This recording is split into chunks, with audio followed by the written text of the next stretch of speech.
Ya, Assalamualaikum warahmatullahi wabarakatuh. Hari ini saya akan menjelaskan tentang tingkah laku ternak sapi pada mata kuliah tingkah laku ternak dan penilaian ternak. Tapi sebelumnya, mungkin karena ini sebentar lagi ya, minggu depan insya Allah sudah ada pelaksanaan ujian tengah semester. Materi untuk TLT nanti yang diujikan di UTS itu hanya dari Ibu Rahma saja ya. Berarti kemarin kalau tidak salah sudah tentang ternak domba dan kambing kalau tidak salah ya.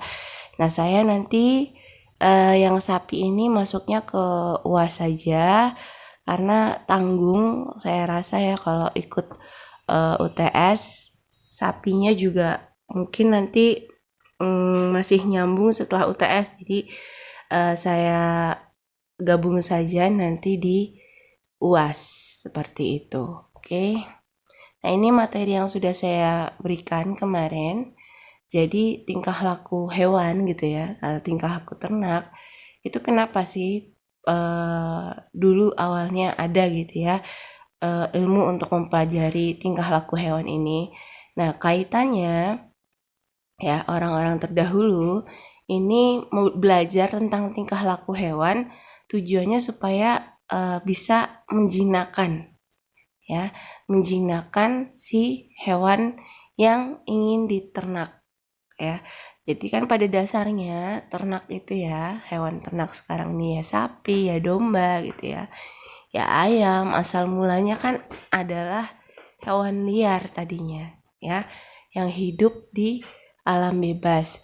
Kemudian diternakan. Nah, untuk menernakan hewan-hewan tersebut, maka harus dijinakkan. Nah, kita bisa menjinakkan ternak atau menjinakkan hewan itu harus tahu dulu sebenarnya tingkah laku hewan tersebut seperti apa, supaya kita tahu, oh kalau kondisinya dia begini artinya dia nyaman. Oh kalau kondisinya dia begini, tingkah lakunya seperti ini artinya dia merasa terancam. Sehingga kita perlu mempelajari faktor-faktor apa sih yang pengaruh tingkah laku hewan, sehingga kita nanti bisa tujuannya untuk menjinakkan hewan tersebut. Ya, jadi penting nih kita belajar tingkah laku hewan untuk mengetahui perilaku dan respon perilaku. Ya, jadi kalau kita bisa menjinakkan ternak gitu ya, menjinakkan hewan itu merasa nyaman, merasa aman, ini juga akan nantinya berpengaruh terhadap kesehatan dan produksinya. Jadi yang mempengaruhi produksi itu selain dari genetiknya gitu ya, tapi juga dari lingkungannya. Ya, lingkungan di sini ya bisa iklim, bisa pakan gitu ya, dan lingkungan lainnya.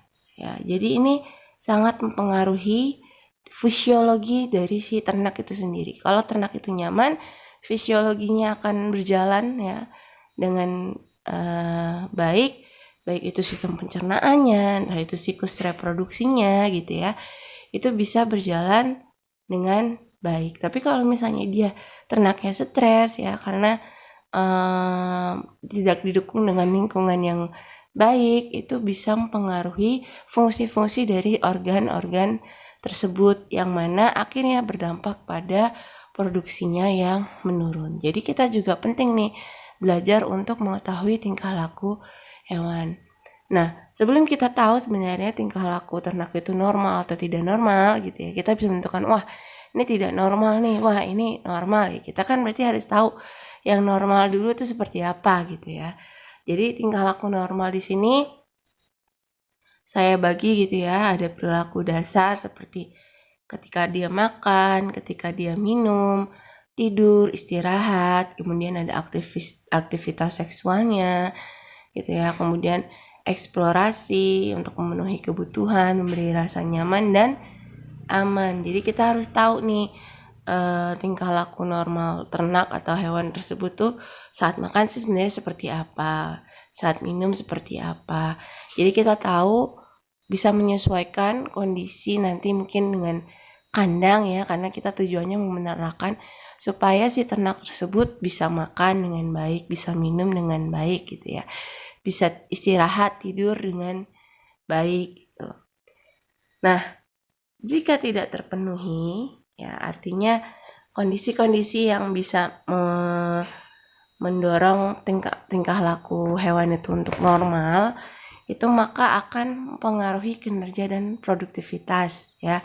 Kalau tidak terpenuhi kondisi aman tersebut, kondisi yang baik tersebut yang mendukung tingkah laku normal tersebut, tentunya akan menyebabkan produktivitas menjadi menurun.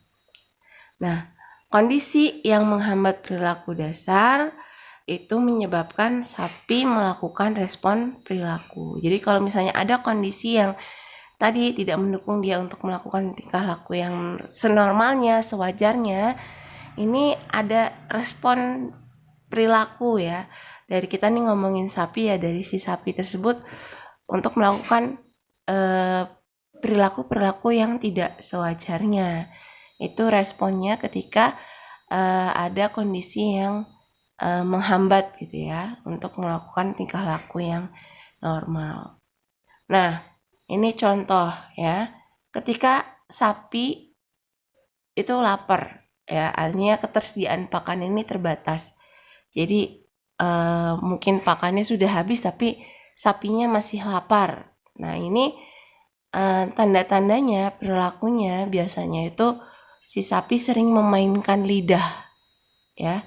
Sering memainkan lidah, menyertakan gigi ya, atau mendekatkan mulut pada benda. Kalau misalnya sapinya di dalam kandang, dia nyari-nyari terus, biasanya di tempat pakan itu dia ada makanannya gitu ya, ada pakannya, ini nggak ada gitu, dia masih lapar, dia nyari-nyari terus deketin terus gitu ya. Itu bisa jadi salah satu tanda bahwa sapi masih lapar gitu ya, sapi masih butuh makan. Itu contoh perilakunya ya. Atau ketika dia merasa kondisinya terancam. Biasanya sapi itu kalau ada orang-orang yang nggak biasa masuk ke kandangnya ya, itu dia lebih merasa waspada ya. Dia akan merasa lebih terancam. Nah, ketika sapi merasa terancam itu bisa banyak responnya gitu ya.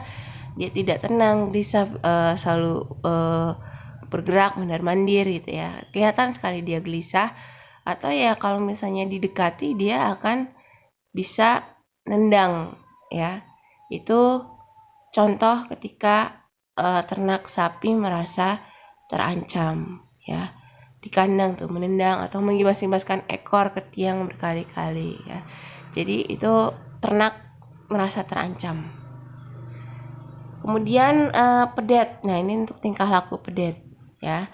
Pedet saat tidak ada induk untuk menyusu ya akhirnya diajarin gitu ya, dikasih minum susunya pakai ember misalnya ya. Kalau di kita kan masih kayak gitu lah ya, pakai cari gampangnya aja taruh di ember. Kalau strumnya induknya taruh di ember gitu ya. Nah, itu biasanya normalnya pedet kalau di alam bebas itu kan, atau ketika ada induknya dia minum langsung dari ambing ibunya gitu ya. Tapi karena induknya nggak ada, dipisahkan dia sendiri, ya mau nggak mau dia jadi minumnya langsung dari ember. Nah, itu sebenarnya adalah perilaku yang mau nggak mau ya harus dilakukan pedet yang memang di dalam kandang gitu ya, yang diternakan gitu. Karena biasanya kalau sapi perah, biasanya induknya kan susunya yang diambil untuk dikonsumsi manusia, hanya sepersekian aja dari produksinya dikasih ke pedetnya, ke anaknya gitu ya. Dan gantinya dikasihnya lewat ditaruhnya di dalam ember. Kemudian ini ada untuk contoh sapi yang digembalakan untuk pertama kalinya ya. Jadi sapi yang mungkin dia sehariannya lebih sering di kandang ya, ketika dia pertama kali dilepaskan di padang penggembalaan ya, kalau di BPTU kan sapi yang dilepaskan itu kan yang ketika dia sudah masa kering ya, jadi sudah tidak produksi. Nah, itu biasanya dilepaskan di padang penggembalaan. Nah, itu saat pertama kali dia akan tampak lebih antusias. Dia akan senang gitu ya, kelihatan lari ke sana ke sini mengeksplorasi padang penggembalaannya. Nah, itu adalah contoh perilaku sapi yang senang digembalakan untuk pertama kalinya ya. Nah, kemudian ada perilaku sapi secara umum. Nah, untuk perilaku sapi secara umum ini ada 5 kategori ya. Ada grazing, ada browsing, ada feeding, ada perilaku seksual, dan laktasi. Oke. Grazing atau merumput. Nah, sapi ini adalah ternak yang senang merumput ya. Sudah paham ya harusnya perbedaan grazing dengan browsing ya. Kemarin juga sudah belajar tingkah laku ternak domba kambing, itu pasti juga mungkin sudah dibahas oleh Bu Rahma untuk perbedaan grazing dan browsing ya. Nah, si sapi ini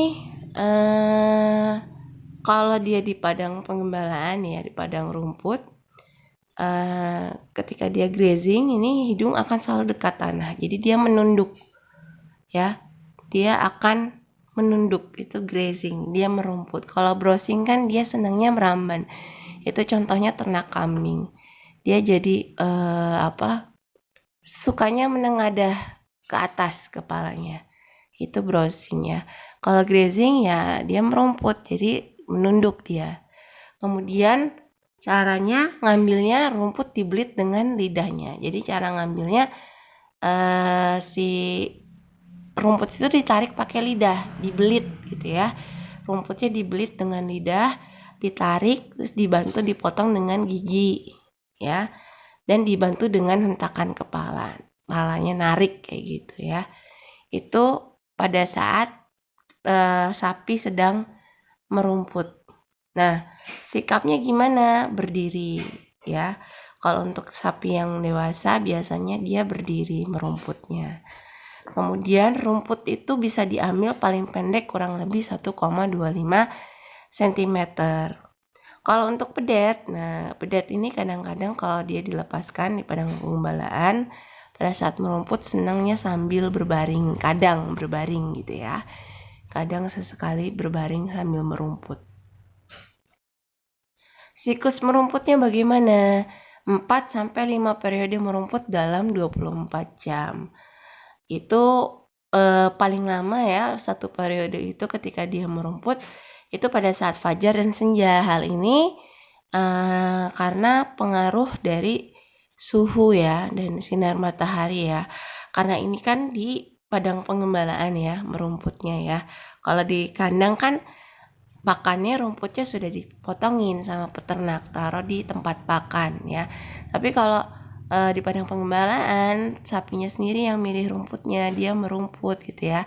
Dan biasanya kalau padang pengembalaan, padang rumput itu kan jarang ada naungan ya, jarang ada naungan. Maksudnya kalaupun ada naungan tidak semua area ada naungannya, nggak tertutupi ya.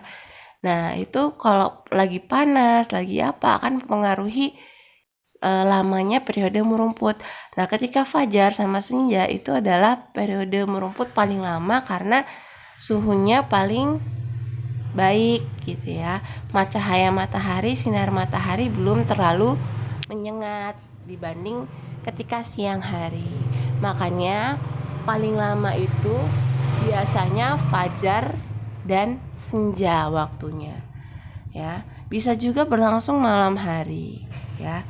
Nah, periode merumput di sini maksudnya ketika dia jalan, lalu istirahat, ruminansi, dan merumput lagi. Jalan itu dia sambil merumput gitu ya, sambil cari rumput, istirahat, ruminansi, kemudian merumput lagi. Itu yang maksud satu periode merumput ya. Nah, di sini ada gambar A dan B. Coba kalian perhatikan, ini sama-sama di padang rumput ya. Kira-kira apa perbedaan yang menyebabkan gambar A dengan gambar B? Bedanya apa? Dan sebabnya apa? Coba nanti kalian diskusi ya. Kalian diskusi kira-kira penyebab perbedaan gambar A dengan gambar B ini apa? Atau kalau tidak ya ini saya akan jadikan tugas saja. Tugas pertama dari saya untuk ilmu ternak perah ya. Nanti tingkah laku ternak, tingkah laku ternak. Silakan nanti dikirim ke email saya seperti biasa. Subjeknya tugas terstruktur, tingkah laku TLT saja, tugas terstruktur TLT 1, terus nama mahasiswanya di subjeknya ya. Jadi kalian silakan jawab apa perbedaan gambar A dengan B dan penyebabnya apa ya. Analisis coba kira-kira saja dari gambar ini kaitannya dengan yang tadi sudah saya jelaskan. Oke. Nah, ini saya lanjut ke materi yang kedua untuk hari ini. Sebentar ya. Oke, ya, untuk selanjutnya tadi sudah sampai ke grazing ya. Nah, kemudian ada browsing atau meranggas. Jadi sapi ini bisa dua-duanya ya. Bisa merumput, bisa meranggas, tergantung dari ada atau tidaknya rambanan di sekitarnya ya. Kalau misalnya ada ya, biasanya 40% dari waktu makannya itu dia meranggas atau browsing ya.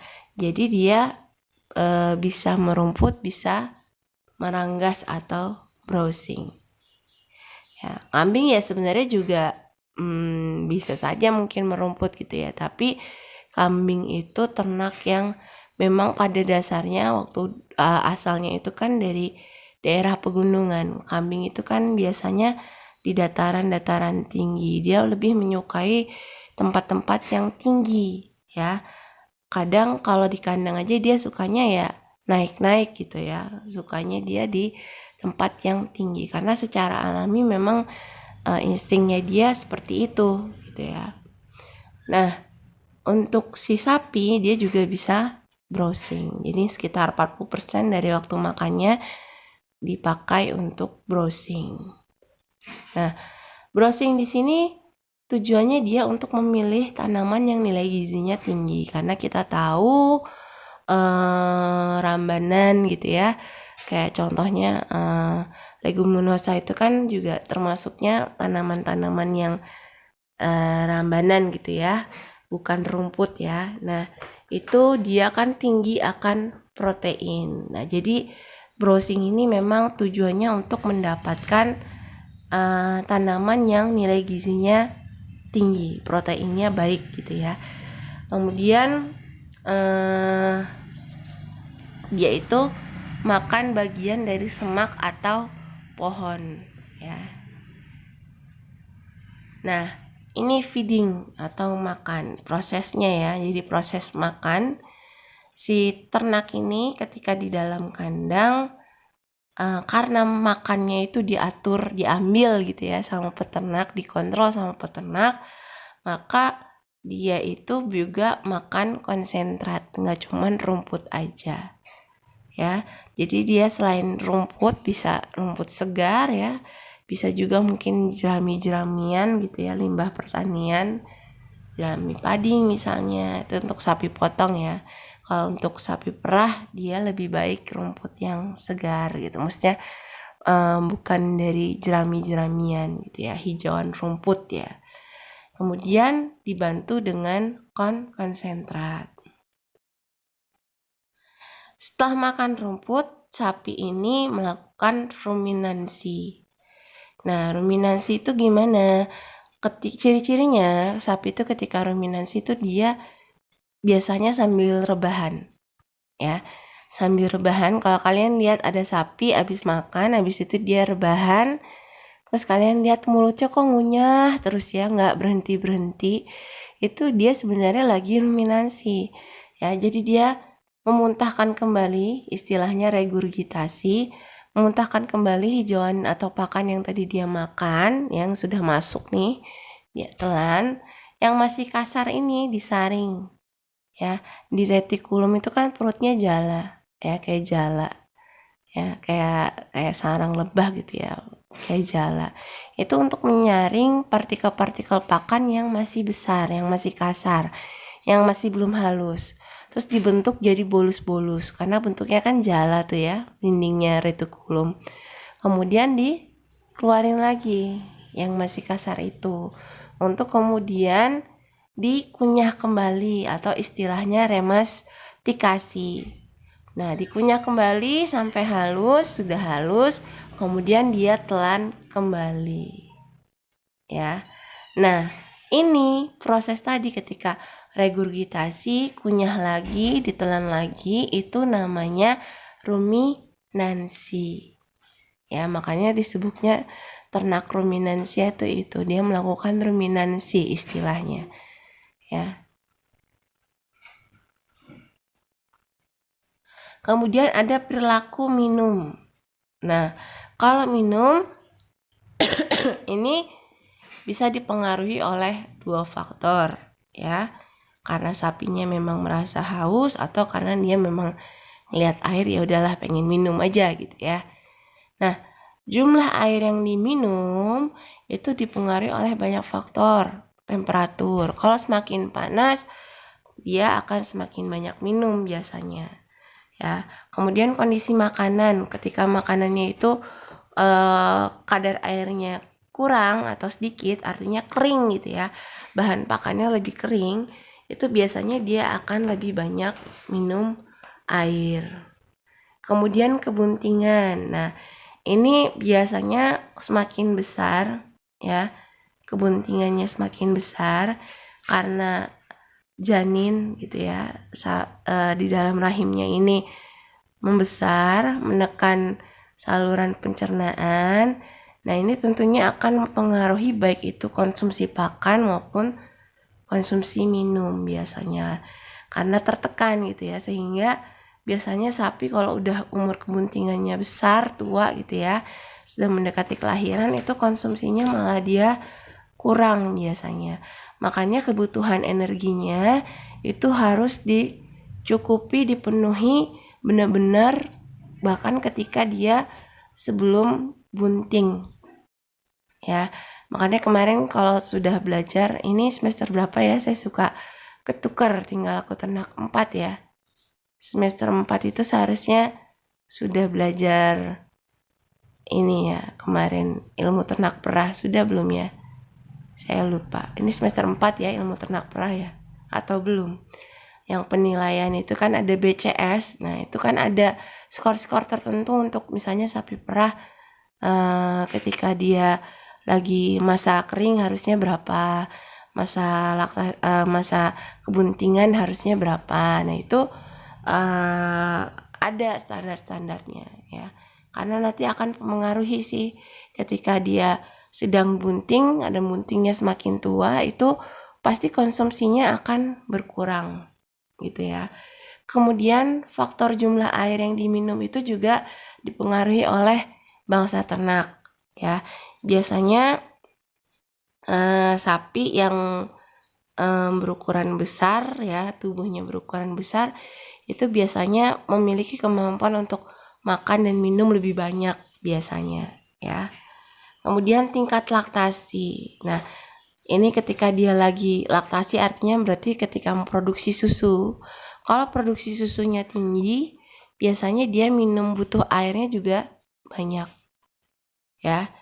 Jadi kalau laktasinya dia tinggi, lagi puncak-puncaknya laktasi misalnya, produksinya lagi tinggi, itu biasanya minum airnya juga lebih banyak. Nah, biasanya kalau di ternak gitu ya, di kandang, air minum ini diberikannya secara berlebih, tidak terbatas artinya ya, atau ad libitum, guna menjaga keseimbangan NaCl dalam tubuh ternak ya. Oke, kita masuk ke perilaku seksual pada sapi jantan. Nah, faktor yang mempengaruhi perilaku seksual itu ada penciuman, pendengaran, dan penglihatan. Ya, biasanya ternak sapi jantan kalau misalnya dia disatu kandangkan dengan sapi betina yang memang sudah mendekati masa birahi, itu kan biasanya hormon-hormonnya gitu ya, ada feromon atau apa itu saya lupa. Itu sapi jantan bisa deteksi. Nah, dia tahu gitu pada saat ada betina nih lagi birahi, nah itu bisa dikawinin tuh ya jantan. Dan yang mempengaruhi libido, ya faktor yang mempengaruhi libido pada sapi jantan ini ada tidaknya betina birahi tadi salah satunya. Jadi ketika dia disatu kandangkan dengan betina yang mau masuk birahi nih ya, biasanya dia tahu nih sapi jantan ya. Kemudian seks rasio ya, dominan atau subordinan. Nah, jadi kalau misalnya dalam satu kandang ada ditaruh satu jantan dengan 5 betina misalnya gitu ya. Nah, ini dia juga akan meningkat libidonya gitu ya.